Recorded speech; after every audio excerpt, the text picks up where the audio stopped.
This is the Simpit. I'm your host, Shaun Cole, and today I am just kicking back, sitting here in the brand new Next Level Racing ERS3 Reclining Seat. And this is a seat specifically built for sim racing. So whether you're putting it on a variety of the different Next Level rigs, or you're putting it on a different company's rig even, or in the DIY scenario, sometimes we're forced looking for a seat for our rigs.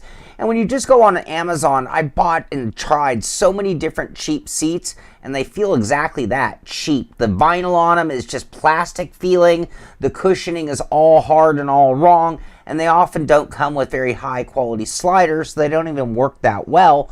Now in this case, the ERS3 seat goes for $249, which isn't exactly giving them away, but when you look at the lineup of seats that Next Level Racing sells, this is actually the least expensive one. So they already make the ERS1, which is $399 and has like a suede type finish and those typical seatbelt racing holes. Then they have the ERS2 seat, which goes for $299. And other than some aesthetical differences, I can barely tell a difference between this one, which goes for $249, and the ERS2, which is a little bit more expensive, coming in at $299. So the thing that makes this seat special is it's covered in, I'm going to call it a pleather. It's a PU leather, polyurethane leather of some sort. And the reason I'm going to call it pleather is, of all of the vinyl type or poly type seats that I've ever tested, this one actually has a good soft feel, almost like it feels like an inexpensive leather. So I like the textured fabric that they used in the seating position. I like the carbon fiber kind of look that they have for the trim accent. And then it's got the cool embroidered logos for the ERS3 and the Next Level Racing front and back. So when the seat arrived, it was actually in two different pieces. So you do have to put the top onto the bottom, and then you have a couple of caps to cover up the mechanism to let the hinge work and finish it off. On the bottom of the seat come pre-installed dual locking sliding rails. You can mount this seat on these rails to just about anything through the 4 holes on the bottom of the rails. And one thing you'll immediately notice about the ERS3 seat is that it has dual hinges or dual locking mechanisms, which threw me for a loop when I first tried it out, because it means I can't adjust things while I'm on the fly. I have to reach both handles simultaneously to move the seat forward or backward of the 135 degrees of angle change it has available. Now today our focus really is on the seat, but you got to mount the seat to something. So Next Level Racing actually sent me a couple different rigs so I could try out in a couple different scenarios. So right now I'm in the FGT Elite 160 chassis, and you're going to see some footage of the seat being used with that rig. And what I like about this scenario is, with this particular side mount that this rig comes with, I can actually recline the seat. So I'm not talking the recline angle of the back in relation to the bottom. I'm talking about actually reclining the seat. So if I am going to go into more of a Formula 1 type position, I'm going to be able to make that change and maintain all the other benefits of this seat. So it has dual sliders. And when I talk about it being a sim racing dedicated seat, we put a lot of load on our seat back. If you think about it, when you're on a load cell brake and you're under heavy braking, you're really pushing on that seat back quite a bit. And some really inferior seats that are even intended for automotive use are only going to use one locking mechanism on one side. And when I look at my junkyard seat that I have on my Deathmobile, you know, it actually tilts one direction. And that's from years of load cell use and only being supported on one side after all of that heavy braking. So with the dual locking mechanisms, it keeps that firm back. It's very rigid, very strong to resist against braking. And then the same thing goes down below on those adjustment rails. Some rails only lock on one side. And you'll find sometimes on rigs it'll even get skewed, or in real car scenarios I've even seen that happen.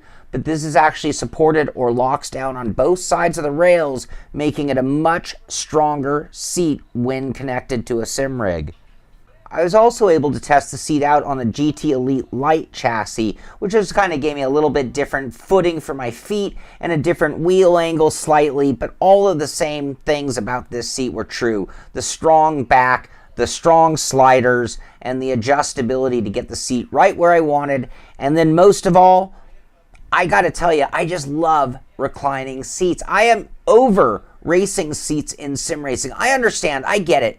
We're all trying to build our rigs into something that resembles a real racing car, and you're not going to find reclining seats in a real racing car. However, I'd actually argue we spend 10 times more time in our rigs than a real life driver gets to spend in a real life car. And when you think of the amount of time that you're sitting in your rig, maybe you don't want a fixed position. Maybe being able to recline just a little bit just to get a relax, or even to take a nap if you want to, is really an asset when it comes to our chassis, our rigs that we sit in all day long. And I think that really takes us to like the comfort. And it doesn't matter what rig you're putting it on. It can be on this rig. It can be on my DIY rig, any type rig.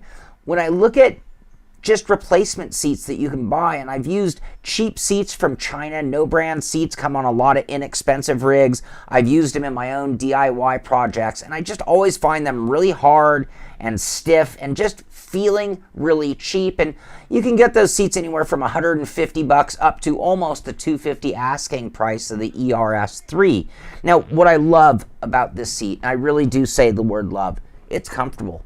I've already been able to sit in the seat all day long. The lumbar support is just perfect for my back, and I don't know if that's going to be the same results for everybody, but I feel like it fits my body really well. I don't have those sides coming around restricting me from getting in and out, or restricting my movement or even my comfort by pushing on my thighs or on my ribs or on my shoulders. I just can sit in this seat. Its cushioning is like soft but not too soft. It's hard but not too hard. And when I say that, if it was too soft, you wonder, will it last? And if it's too hard, you always wonder, will it ever soften up and get comfortable? I feel like this is that right in the middle spot where initially sitting in it, it's really comfortable, but it feels firm enough that I really do believe it'll last a long time. And when I look at the quality and the finish of the stitching and the overall finish of the seat, it actually, again, an inexpensive seat that feels of extremely high quality. Well, I don't know what more I can tell you about a seat when it comes to doing a review. I mean, you sit in it, it's either comfortable or it's not. It either works on my rig or it doesn't, and then you either like or don't like the price. So, I mean, that's pretty much everything I can tell you. When it comes to the rigs, the FGT Elite 160 or the GT Elite Light chassis, you can count on a rig review on both of those coming soon. But with this being a brand new product, I really did want to focus on the seat. But we will be using this seat in both of those reviews coming. So just to make everything clear for what we've covered here today, let's break it down with the good, the not so good, and the bottom line, starting off with the good, and that being, it's very comfortable. Nice price. Very strong back, built for load cell. Works on any rig. Comes with adjustable sliders. Reclines. Slides smoothly. And now on to the not so good. With those dual adjusters, you just can't make adjustments on the fly during the race if you wanted to. Pleather coverings can be warm in the summer. And now on to the bottom line. Like I said, I've tried so many knockoff, no brand seats and never really liked any of them. That's why I still use that junkyard seat from so many years ago. And when Next Level told me they had a new seat coming out and they wanted to send it, I was so happy. I'm like, finally, I get to throw away the junkyard seat. Well, as it turns out, they also sent me this beautiful rig. So I think the seat's going to stay right here or with the other rig. And I'm going to have to rely on that old stained, crooked, bent junkyard seat. So again, I'll have to look at a replacement for that on another day. But this really, really would have been a perfect candidate for my DIY rig. Now, one of the benefits of a reclining seat is the ability to adjust on the fly. I mean, we always want to adjust when we're moving into like using a keyboard or flight sim or some other scenario. But when we're on a long endurance race, sometimes just one click will be enough to give me a little back relief, and I might just put it right back. And that's going to be a lot harder to do. You're going to want to do it during pit stops, not on the fly. But, you know, the added benefit of the strength actually kind of won me over. So even though I lost that adjustability on the fly, I actually noticed a difference. It was noticeably stronger than other seats I've tested when it comes to just keeping that back perfectly strong and centered and straight. And that, I think, is probably worth the downside of not being able to make the on-the-fly adjustment. Next Level Racing sells most of their chassis with or without a seat. So you can then choose which of their seats or source your own. So this seat will work on most of the chassis from Next Level Racing that accept a proper racing seat. Now, it would also work on just about any brand out there. So a lot of companies will sell you a rig without a seat, or maybe you bought a rig and you were never that happy with the seat, so you're looking for a replacement. Or maybe you're in my case where you build DIY rigs and they don't come with seats. You got to source your own. So ultimately, this will work in just about any condition, and I think that's pretty cool. So in the end, I mean, I'm so happy that someone finally made a cheap seat. Yeah, I'm calling it a cheap seat, $249. It's not breaking the bank, but it doesn't feel cheap. It actually feels like a much, much nicer, much more comfortable, much more high-end seat than that. So finally, a cheap seat at a reasonable price. And I think in closing, before we bring this to an end, let me just one more time say, fuck fixed racing seats in sim racing. I've had it. I'm done with them. Recliners are the way to go. So I hope you've enjoyed this review. If you have, be sure to give it a thumbs up. Be sure to subscribe to the channel so you can find out when our next video comes out. And thank you for watching. This is the Simpit. I'm Shaun Cole, and I'll see you on the track.